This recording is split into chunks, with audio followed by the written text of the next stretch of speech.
What's going on, everybody? Aiden from Birds vs. Boys here. We're live on YouTube this way. We're live on TikTok this way. And hey, for both streams, here's the page of notes I took, complimenting all of the masterful things that the Eagles did in the second half of that game. And let's just fucking rip it up and throw it out, because that was one of the dumbest play calls in terms of execution that I've seen in quite some time, that cost them the game. And everything they did prior to that just made it really stupid, because it was almost like they knew what they needed to accomplish. They knew the weaknesses of their own defense and keeping them off of the field and how important that was. So let's just jump into the very end, because again, I had a page of notes talking about offensive execution, how well they looked, even without AJ Brown, some things from Jalen Hurts that we have never seen. His ability to play without AJ Brown and succeed, his ability to pick up blitzes and get the ball out of his hands quickly. Until the interception, when there was, barely any time left, he was flawless in this game. The offensive line was flawless. They played a great game, and I wanted to talk about a 17 play, 9-minute drive for a 70-yard TD, followed by a CJ Gardner-Johnson 4th-and-1 stab, which now we can't talk about. I mean, what a night. They were going 2-0. They executed everything perfectly except for one play, and it's the difference between them being 2-0 and 1-1. I just can't stress enough how dumb that play was for a variety of reasons. If Saquon Barkley catches that ball, yeah, it is first down. The game's over. The Falcons have no timeouts left. Just because that play worked doesn't mean that would have been the smart play. Think of the risk and reward of what that was, and the ability that he could have dropped it.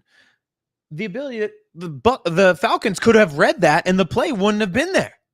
What would have happened if they actually picked him up and covered him? You had trusted your offensive line all night. You had trusted to run behind them. You had trusted running the ball. You had trusted with the tush push with Jalen Hurts. You had so much trust in them, and you were rewarded again and again and again in the second half, until there's a minute 42 left and the other team has no timeouts. And then you stray from the run. You stray from Saquon Barkley in the running game and go to them in the passing game. The play was so high risk, high reward for no reason. I thought about this the entire night, going back to the first half when they went for it instead of kicking the field goal. The Atlanta Falcons are a team where you don't need to be overly aggressive. They don't have the offensive firepower that they can keep up with you if you are scoring again and again and again. So when they don't kick the field goal in the first half, I'm thinking, just point the points up, take those points, see if they can match you all night score for score. If you have these long 7-8 minute drives, why not? Like, how are they going to keep up with you the entire night? They don't have the same firepower as you, even without AJ Brown on the field. That's why it was so frustrating going to that play on 3rd and 3. It was frustrating when they didn't take the points in the first half, and that, honestly, those two decisions cost them the game. They could go 16-1. I will still be frustrated with that play call. It's just like, again, I had all these notes talking about the things we're seeing from this team lead me to believe that this is a playoff team again. This is not the team that collapsed late in the season last year. The things that they were doing on offense were brilliant. The mix of run and pass was brilliant. Jalen Hurts, I think, is doing things that we've never seen him do in terms of like the mental state of the game. And oh yeah, by the way, he can run again. His knees are fine now. He had over 70 yards on the ground tonight, and it wasn't like he was being forced to run a lot. I think he pick and chose where he ran, and he was very successful at it. He didn't bail out of the pocket as much as you would think for someone who had 70 yards rushing. So you had all these things that really went well for you, and diversifying who he threw it to. It wasn't like, oh, AJ's out, I'm just going to target Devontae again and again and again and hope for the best, like we did last year, where it was, it was like, we didn't have offensive execution. It was just like we had more talent, so we would throw it to AJ, we would throw it to Devontae, and it would work that way. This was more of, we could spread the ball around. We knew we could rely to run behind our offensive line on first down. There were many, many times where Saquon's getting, 9 yards on first down. You turn that into the second one. Now the whole playbook's open because you can pass that ball right there before you run it again. And oh, by the way, if you don't get it right there, you have the tush push for 2 opportunities. Like they did a phenomenal job, I thought. And he got it to, Britton Covey had a good game. He mixed in the tight ends. There were multiple times where he picked up the blitz and outletted it to his tight ends. Grant Calcaterra had a few catches. Dallas Goedert was pretty quiet, but he had a few catches as well. I just thought he did a very, very good job of spreading the ball around and then balancing their run and pass. And, not just being it wasn't total dominance. It was more of like creativity in the play calling, bringing some of the receivers across the formation, kind of clearing out that side, allowing Saquon to work over there, allowing Jalen Hurts to work over there. They were so good at it. And then they stray away from it with the game on the line. It won't make any sense. It will never make sense. I get it. If he catches it, the game's over. That doesn't matter, because even if Saquon Barkley is stopped at the line of scrimmage right there, they get the ball back with 39 seconds to go. And I know they flew down the field, and I'll get to that in a second, but it's a big difference between a minute 39 and 39 seconds. They blew the timeouts. Like, you had them exactly where you wanted them. That play doesn't make sense. And you would still be in this, if you ran the ball there, you'd still in the same predicament that you ended up in, which was up 6, except they would have had 40 less seconds to get down that field. And I know they went down so quickly, but all of a sudden that time difference makes it huge, because it's a lot harder to get down in 40 seconds versus a minute 39. In the minute 39, I think you have a lot more plays that are available to you because you have more time. You can spike the ball. You have more options. 39 seconds, it gets to be a lot less, right? Even if you're playing 2 deep safeties and you're letting things up underneath the middle, like the first play that they ran took 20 seconds off the clock. So if you're sitting there 30, 40 seconds left when they get the ball back, it changes things dramatically, even though they moved the ball down the field very quickly the way they did. Hurts is not the greatest when the game is on the line. I thought Hurts was masterful tonight. He hit Saquon in the hands. I think it was a terrible play call, and I think he was bad execution by a running back who dropped the ball. Sirianni just has bad vibes. I am higher on Sirianni than I think most people are, given that they've made the playoffs every year that he's a coach. Them burning a timeout, him screaming at someone on the team, only for them to go back to the 3rd and 3 play where Saquon drops the ball. All of a sudden, that does not seem like it's going to be received well, right? Like, that was poor late game execution. And again, this year, Sirianni is not the play caller, so we can be mad at him all we want. Kellen Moore is the play caller. He was the one who called that play. So we kind of have to remember that it's not Sirianni calling the plays like it was last year, where we all saw all of those comments and stories that came out in the media that this was his offense, this was his blueprint, everything like that, right? This was actually Kellen Moore, who's now the play caller, schemes up the game, everything like that. Yeah, I thought he should have thrown to Covey on that play. I thought so too, kind of at the end of the game.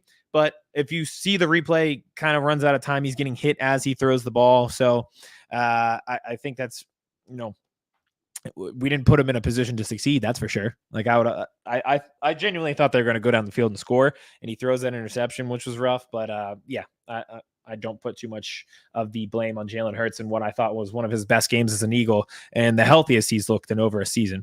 The defense sold. I'm getting that comment here as well. I thought Dotson would see more targets. I think he is what he is. He's a wide receiver 3. He got elevated to wide receiver 2, and he kind of went right back to Commanders Jahan Dotson. But I want to get to this point with the defense sold. So again, they did. That was horrible down the stretch. They did everything wrong that you could have as a defense in a prevent situation. Even though they were allowing the ball to be caught in bounds, as they got down the field, they weren't guarding the boundary. They let them get yards, and they let them get out of bounds. And I don't know what Darius Slay was doing in the last play.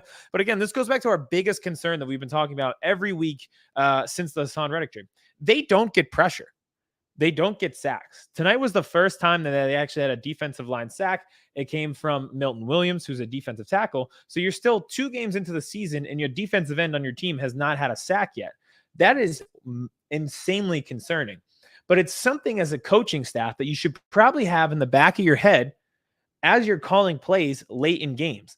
And it seemed like they had that in their head down the stretch, where you have this 9-minute drive. You score a touchdown. Your defense actually gets off the field with an enormous CJ Gardner-Johnson hit. And then you're kind of running the ball, trying to run out the clock until that 3rd and 3 play.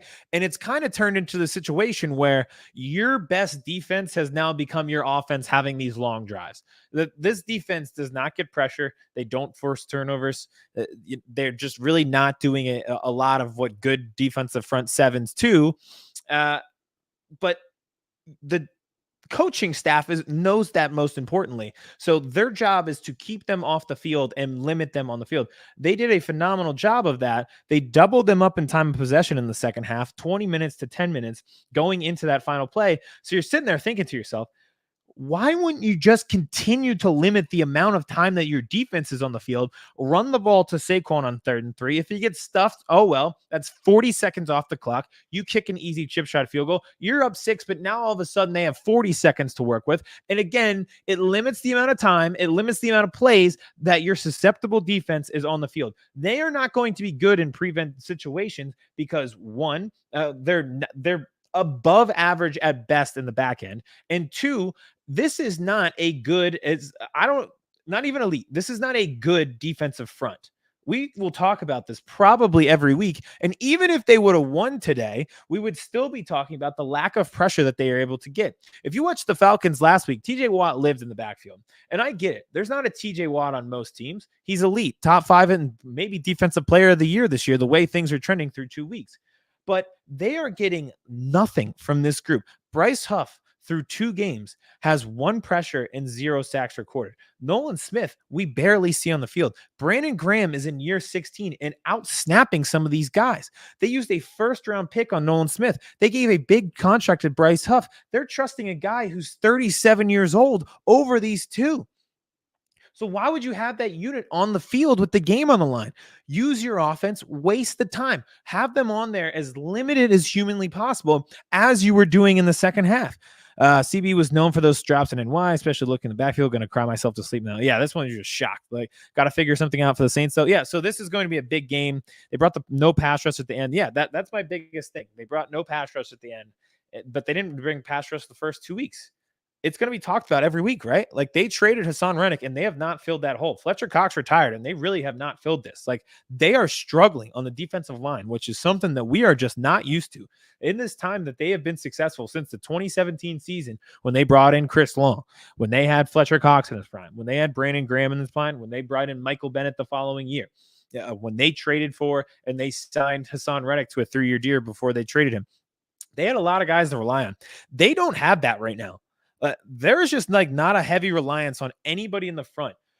Who did you see in that game aside from Booker, who is a former practice squad guy in his second year, who I thought flashed, and maybe Milton Williams? I saw Jalen Carter win once, and you can trust him. But aside from that, who are you trusting on that defensive front to make a play late in the game?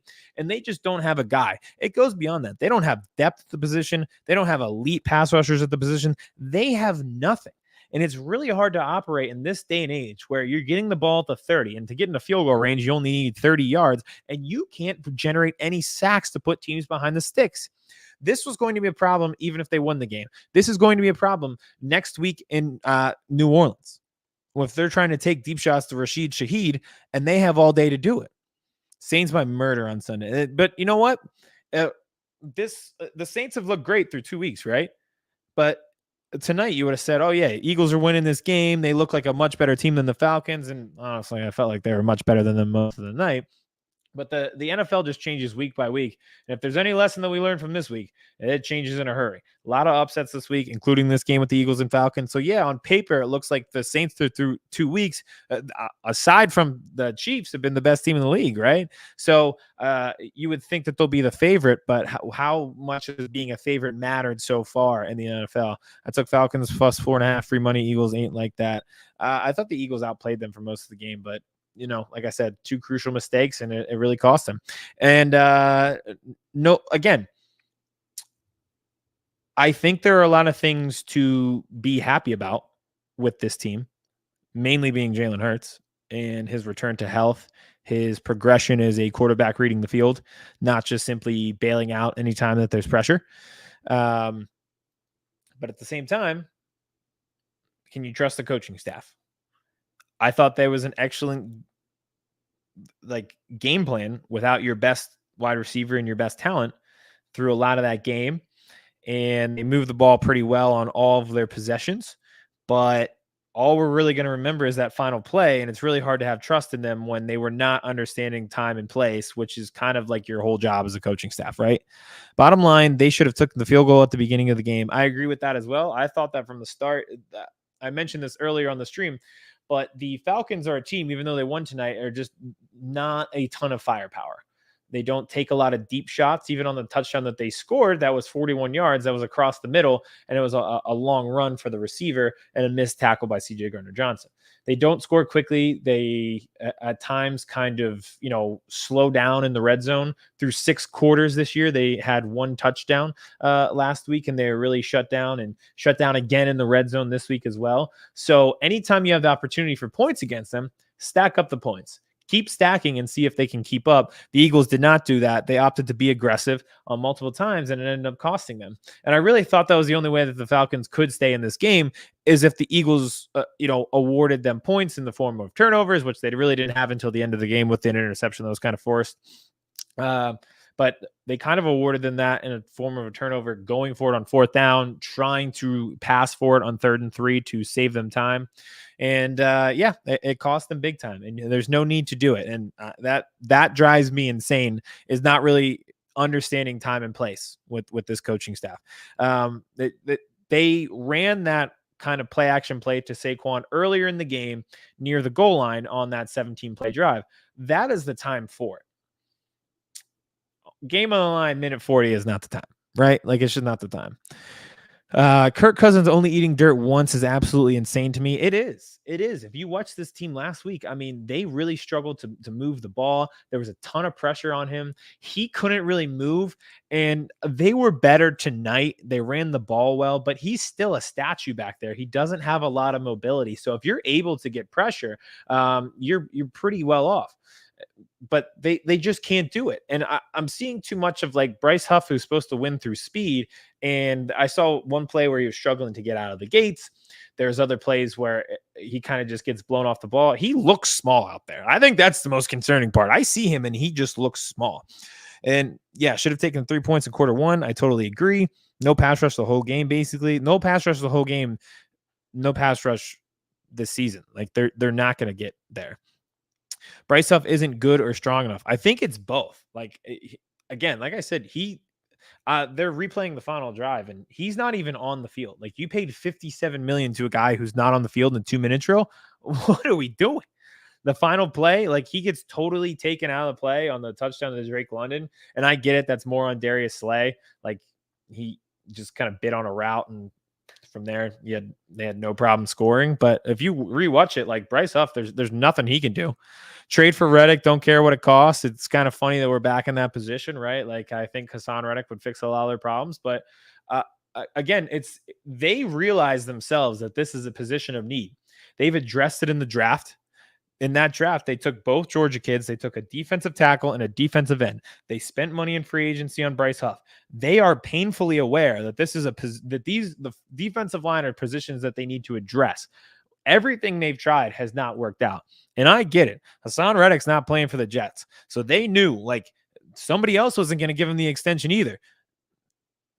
But at the same time, like, I would at least let this play out. And you look at it for both parties now, it would have worked out better if Hassan Reddick stayed and played out his contract instead of holding out and getting fined there. And it worked out better for the Eagles because he was your best pass rusher. Do you notice that the last time out, only Hurts and Smith were talking to the coach, gave the play away? Well, the play went to Saquon. So do you mean the last time out when they threw it to Goddard? I think it's more of like at the end of games, your offensive linemen usually aren't going to be over there. It's usually your quarterback who's talking to the coach. If the receivers are over there, that makes sense. It's usually like the quarterback relaying what you're going to do. I had flashbacks of the Cardinals-Seahawks game last year. It was obvious. It just run the clock and give them as little time as possible. But no, they pass on 3rd down. Thank you for the YouTube comment right there. I totally agree. That reminded me too much of the Seahawks game from a year ago where Drew Lock dog walked them right down the field in less than a minute. And you're just sitting there absolutely stunned. Now, that was a little bit different. In that game, they couldn't execute it all in the second half. The offense looked lost. It was like a punt fest, I believe. We kicked a lot of field goals. I thought the offense was so much better and has looked so much better this year compared to last year. You look at it, they only scored 21 points. They were limited in their possessions. They only had 4 in the first half, and then they were limited in the possessions in the second half, much to their own doing because, when you're driving for 9 minutes, that literally takes over half of a quarter, so you're not going to see the ball much, right? and they were scoring on all of their possessions in the second half. So the offenses looked a lot better, but it did look eerily similar to the end of the Seahawks game last year, where you don't know if you can trust your corners and your pass rush isn't getting home. It's in those situations, it takes one sack.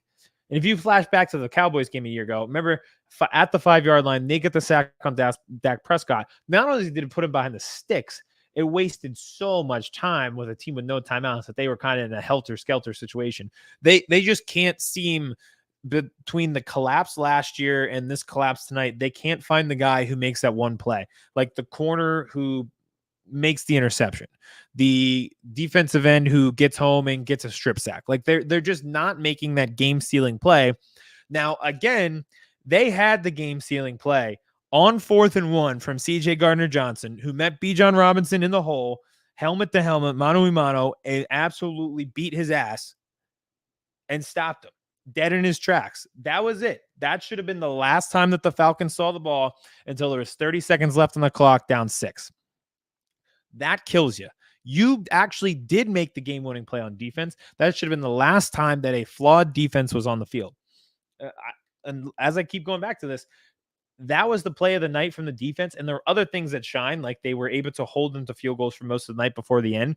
The red zone defense has been good over 2 games, but teams are moving the ball on them. It's impacting their offense, because then the offense ends up in the situation when we usually put teams in, where their offense isn't on the field. As I mentioned, we only got 4 possessions in the first half. A lot of this because Atlanta was moving the ball. It wasn't resulting in points, but they were moving the ball fairly well. They were able to run the ball really well. I think Bijan had 90-something yards rushing. They were rushing at 6.6 yards a clip. A lot of that was coming on first downs. It was putting them into second and shorts, which kind of opens up the playbook. It bails Kirk Cousins out from feeling any pressure and making him move around for a guy who's not just so not mobile at all. They didn't collapse. It was just a solid back and forth game.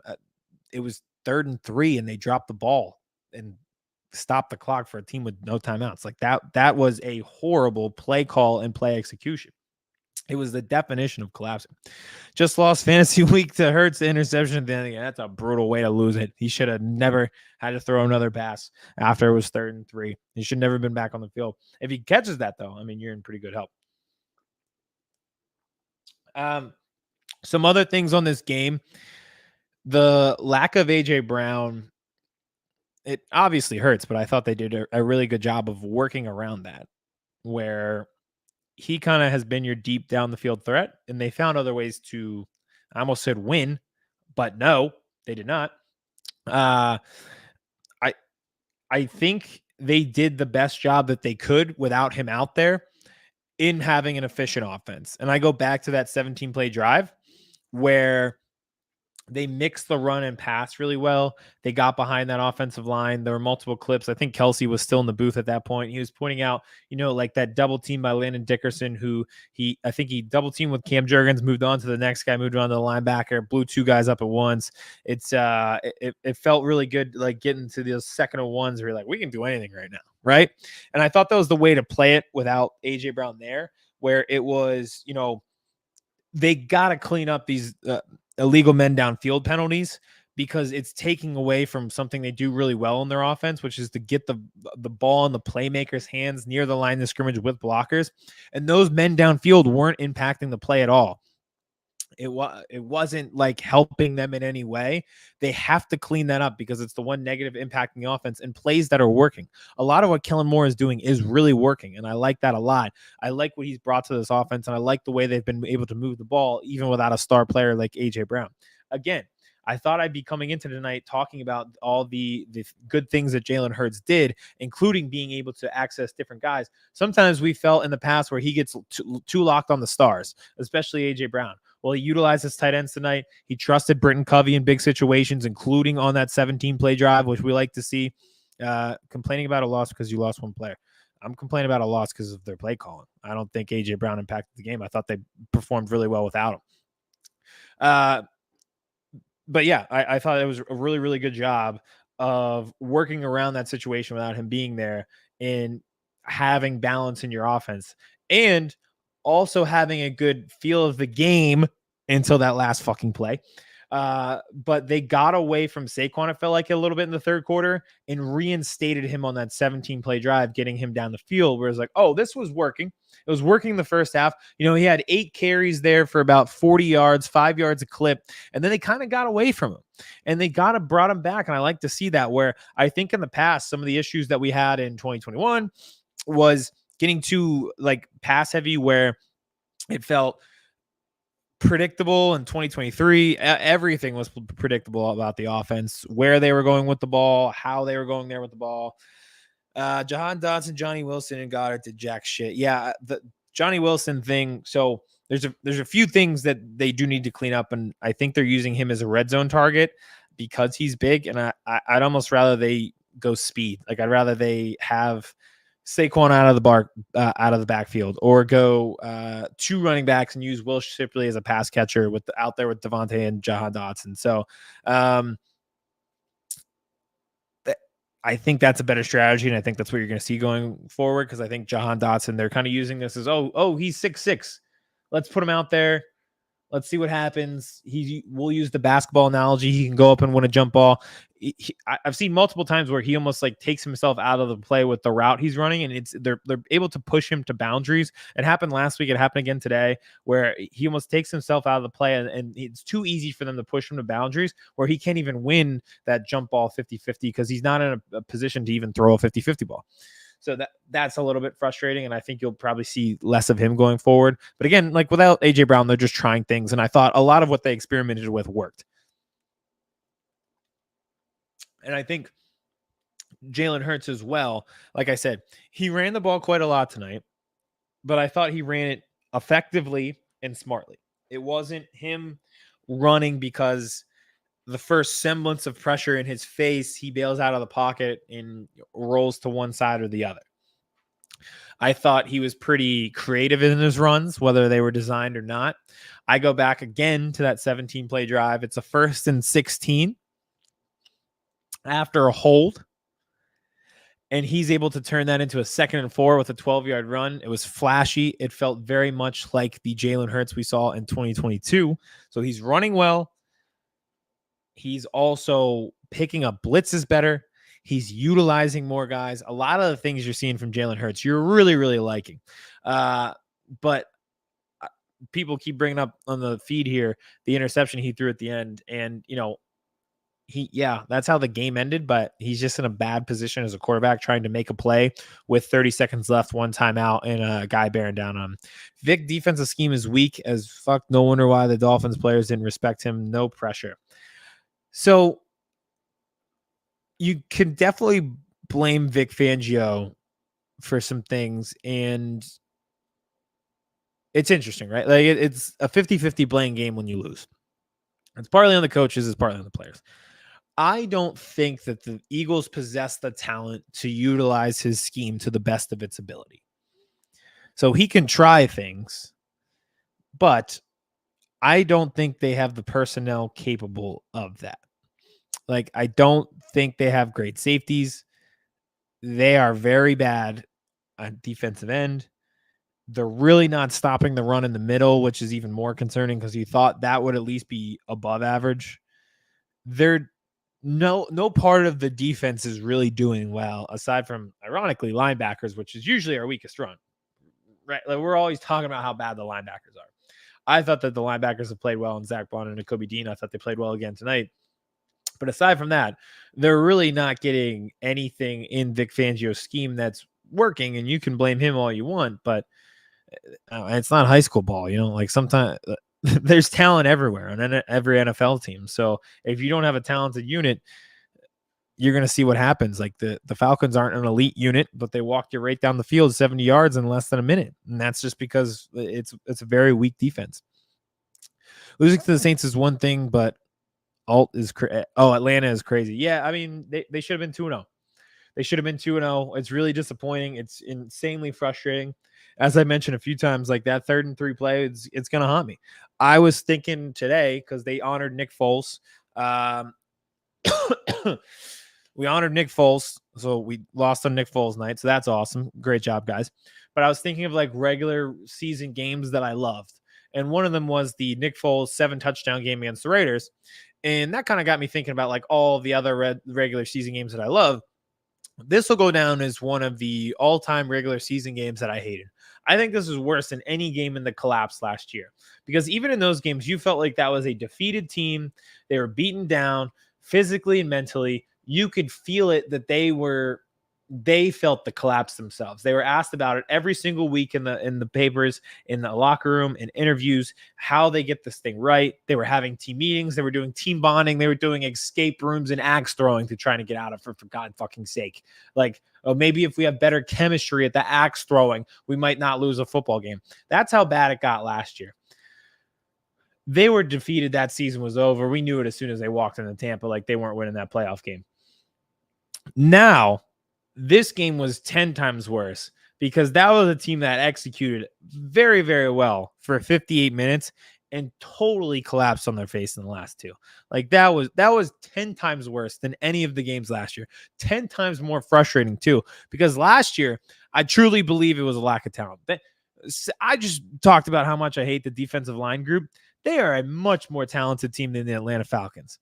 And it just killed them. It absolutely killed them tonight to just not execute and collapse late in that game. Let's go through some comments here. Hurts is probably better at throwing axes than footballs. He had 5 incompletions before the interception tonight. He's pretty good at throwing the football, but that is funny. That unlocked the memory in my brain that they were axe throwing their way out of a historical collapse after starting 10-1. Didn't take the 3 on the second drive. That bothered me. Hurts and Sirianni need to go. Hurts was, I don't understand the Hurts hate today. Like I thought he was nearly flawless. We should have kicked the field goal in the first quarter. I totally agree. That I thought that was the most brutal thing.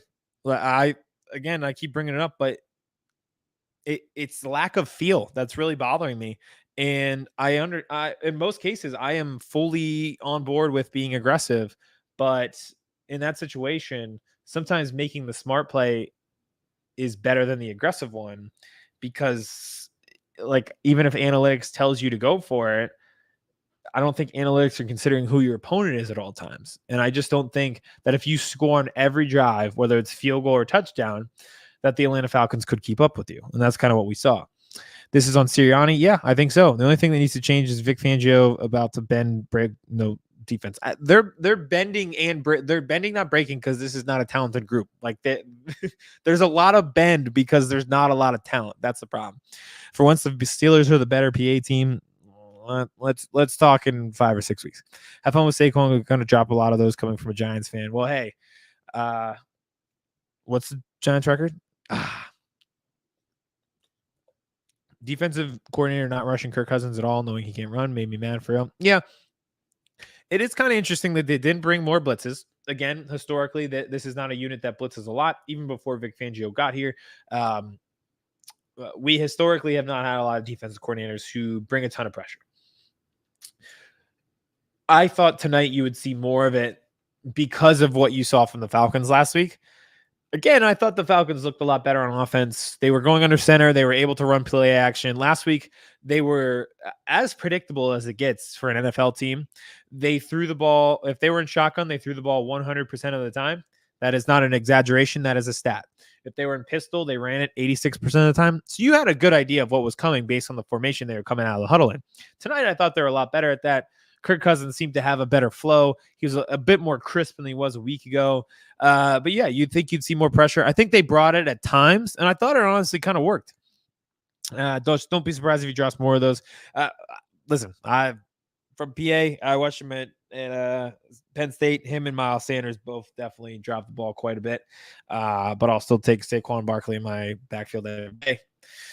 I just can't understand the play call there. It's just it's frustrating. I did see a comment here about next week against the Saints. It's hard to think about sports or life or being alive after the Phillies lose 6-2 and they just totally had like a statistical probability collapse of a lifetime in the Eagles game about what would happen on next week. But it's just one of those NFL things that seems to balance out, where I would not be shocked at all if they went to New Orleans and won. You know, New Orleans has put up 47 and 44 in the first 2 weeks, and which is great, but we're still in a very little sample size across the NFL where it's really hard to tell who's good and who's not. The Bengals are 0-2.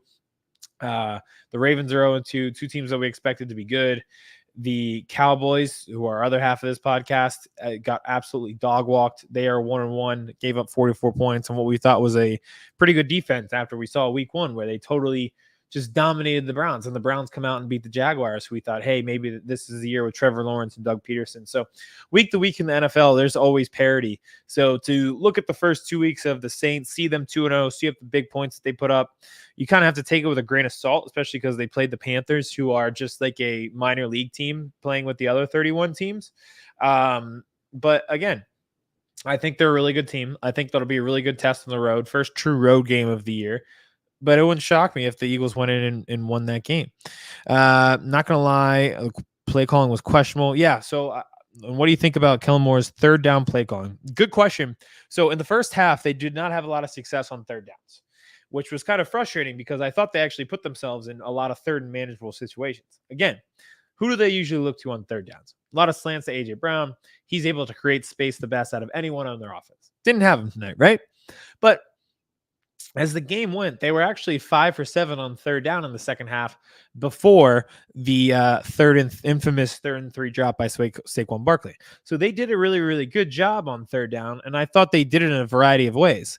Like a lot of it was your play calling on first and second down to set you up in good positions on third down where you can still run or pass, and you're not in 3rd and 13s. You're in 3rd and 3s. And knowing this team, even if you get it to 3rd and 1, then you're able to just push your way to a first down. So overall, I thought they were really, really good on third down, given that they didn't have their best weapon, except for that last play, which was just totally inexplicable to run. And as this comment says, not having A.J. Brown for the next few weeks is going to hurt you. I really think it will. But again, I thought the offense moved the ball really well, put up points on almost every possession in this game. So they did well post A.J. Brown compared to last year, where the offense looked so anemic in the Giants game in week 17 without A.J. Brown, and then the playoff game down in Tampa, where they just kind of felt lifeless and felt like they wanted to be home. And how much of that was not having A.J. Brown? I think a lot of it was, but it was also just a totally defeated team. So compared to how they were last year, I think they managed not having A.J. Brown a lot better this year. Doesn't mean it doesn't still hurt them. He's the best space creator. He's the best deep threat. I'm a Giants fan. I think he'll win the division, but you never know. Again, I still feel really confident in the Eagles. It was a good win last week against a good Packers team who, unfortunately, the Jordan Love injury kind of screws them a little bit. And I thought they played really well tonight, aside from that right there. Like, I thought that was I thought for the fourth, I thought I was going to come on here and talk about how that was the most brilliant fourth quarter I've seen of the Nick Sirianni, Jalen Hurts era, and they ruined it in one play. Like, that's how bad that one play was. Like, I thought of all of the long drives that they've had in fourth quarters that sustained 7-8 minutes to put up points in the fourth quarter, I thought this one was the best. It gave you the lead. You hit on every third down.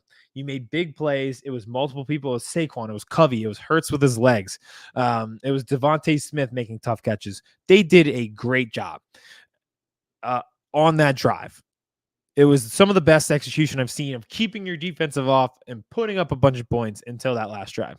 And even on that last drive, they did really well moving the ball until that 3rd and 3.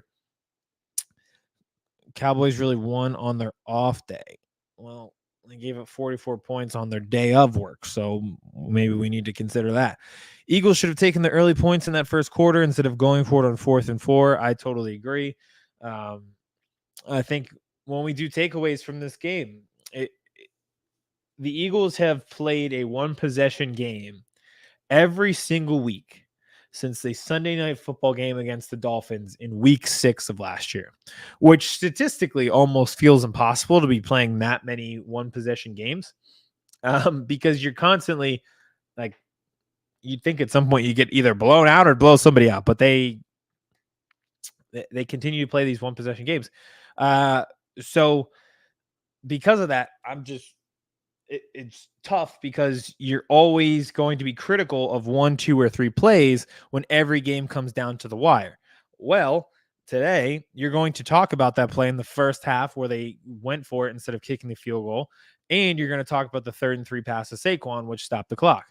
And rightfully so, they should be criticized for it. They should be blamed for it. It was bad coaching. It was bad recognition of time and place. And going forward, I think you give the play calling for the first 58 minutes of the game probably an A. And for the last 2 minutes, you give it an F. So again, all the brilliant things that they did to compensate for AJ Brown not being there, you kind of have to wipe away because they didn't execute in the biggest moments. Some of it, everyone's mad at Sirianni in the comments. If I go on Twitter, they're going to be mad at him as well. He doesn't call the plays. Kellen Moore called that play. And I know Sirianni has to be on board with that, right? But at the same time, like that is a Kellen Moore play. They were on board with it. Saquon really sold my parlay on that dropped out route. Field goal kick in the first wins the game. Yes, it absolutely did. Prevent defense is never the answer. That is a great comment. I say this all the time. Teams are so worried about the pass beating them over the top. But in this day and age, and especially now that you get the ball to 30 instead of 25, and if you need a field goal, you really only need 30 yards. So if you're going in prevent defense and the other team only needs like 30, 35 yards to get into field goal range, you give up 1 or 2 first downs, you're already close to being in field goal range to make that kick. So like we, as offenses are advancing, they're developing, it's easier to move the ball down the field. The game's getting like slower in the later minutes because you can move the ball so quickly. We saw that tonight with the Falcons. It's even closer now. You're getting at you used to get the ball to 20, then you got the ball to 25. Now you get the ball to 30 to start drives. You're getting closer to even start before you even take the field. So prevent defense continues to bother me because you're so worried about giving things up over the top. Teams can move their way down the field in 60 seconds to score touchdowns if you're running that prevent defense and pick up those chunks where it's almost that is becoming worse than having that home run beat you over the top when you're playing 2 deep safeties. Say you didn't do that and they beat you over the top. You got to trust your guys at some point. And the prevent defense thing, it's really started to bother me that you change your defense. And then it also allows the offense to finally get into some rhythm, something the Falcons didn't have. They were on the bench for 9 minutes. They ran 4 plays and got goal, like stuffed on 4th and 1. The Eagles got the ball back, had it for like another 3 minutes. So the Falcons really had no rhythm. They were cold. They weren't out there. And, a few passes and Kirk Cousins is right into rhythm and they're feeling really good about themselves moving that ball down the field. And because you're in prevent, 1, they're in rhythm. And 2, the playbook really opens themselves up because they got down there so quickly. So I really just don't like prevent defense. I hate playing off coverage late in games. Trust your guys. We trust Quinyon Mitchell. I know Darius Slay gave up the touchdown, but he's very good in coverage. Trust your safeties as well. Reed Blankenship is, mentally like a good guy and a good tackler too. So I think there's some trustworthy guys back there where this is a thing that needs to be looked at in football as a whole, not just the Eagles, but prevent defense late in games where you want your safety so far back. And Troy Aikman brought it up, like how far back the Eagles safeties were. It doesn't work in this day and age because they're just going to beat you underneath. And that's what they prefer to do. And they're going to be able to move the ball down relatively quickly and get themselves into scoring position, whether that be for a field goal or a touchdown. It just doesn't work anymore. It's a different game. And I don't think the 2-minute defense has caught up to the offensive prowess that we see in the year 2024 and how the game is more geared towards offense, whether it's penalties, whether it's time, whether it's even kicks starting at the 30-yard line. It's just different, and it's something that needs to be worked on, and it's killed the Eagles a few times both last year and this year. So let's do some final comments. We'll scroll through and see it and see what else we got before we log off here for the night. Score prediction for Saints versus Eagles. I'm going to call it right here. I think the Eagles could win this one. It's a week-to-week league in the NFL. And right now, we saw it this week. Half these games were upsets. Half the teams we thought were good look bad. Half the teams we thought were bad look good. We were writing the Bengals off. They should have won that game yesterday. The Cowboys look like they're the best defense in the league. They scored 44 points on them. We didn't think the Saints would be good. Now they look great for 2 weeks. How do they look in week 3? It varies so much from week to week. There's so much parity that it's just such a wide-ranging scale that just because the Eagles look bad in the final 2 minutes today and the Saints look good in Dallas doesn't mean that always translates to the following week. So I think after a loss like that, it puts a lot of pressure on these guys to be better, to be more crisp. Again, as well as the offense played, there were still penalties that they had to clean up. The illegal man downfield penalties definitely need to be cleaned up. There are a few holds on the outside from some of the receivers. These are things that you can work on and learn from and be good at. So I really think that you need to, like, if you are more crisp and clean that up, it'll lead to even more points for your team. So I think that's really, really good. Where I think they can compete with the Saints. Let's see what else we lost because Saquon dropped the ball literally and figuratively. He did. I thought he was great tonight. Aside from that, and I blame the coaches for putting him in that position. So, again, going into next, I don't think the outcome today changes anything in terms of how they would compete against the Saints. If anything, I think it will be. I think it's a moment where there's a lot of guys who are now in pressure to perform. Like, I think there's a lot you could carry over on offense, but they need to clean up the penalties. Defense, I think you start to say there's a lot of guys that need to be, this is make it or break it time. So I think even for the coaching staff, right? Like I think they need to be crisper with late game execution. It's something that could pop up in the Saints game as well on the road in a Superdome that'll be quite loud because the team's 2-0 and coming back from a big win against Dallas. So I think that I like our chances. I've taken us to the game next week. We've got to respond. I think there's going to be a lot of Eagles fans down there in New Orleans, so it'll be a good game.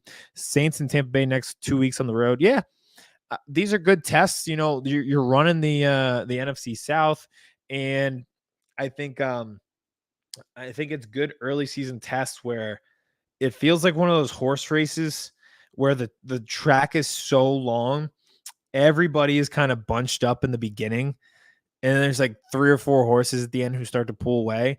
And right now, I think like if you looked at a horse race, it's like the Chiefs have already done 3 laps, and the rest of us just got out of the gates. And I'd put like the Saints, Eagles, Bucks in that category of just like all being jumbled up. Like if you told me Saints, Bucks, Eagles, if you told me to power rank them, I couldn't. I mean, you'd have to put the Saints number 1. But if you asked me to power rank how I think I'd power rank them in week 17 going to the playoffs, I don't know. I really don't know. So let's read a few more comments and we're going to get off of it. So we get a break and maybe we get the bye in the playoffs so if we figure it out. Well, after the way they collapsed, I can't even think about it yet. We need Reddick back. They still have they have not filled that hole. We thought it would be Bryce Huff, and I think that the play call at the end is going to be the story of the night because of how atrocious it was.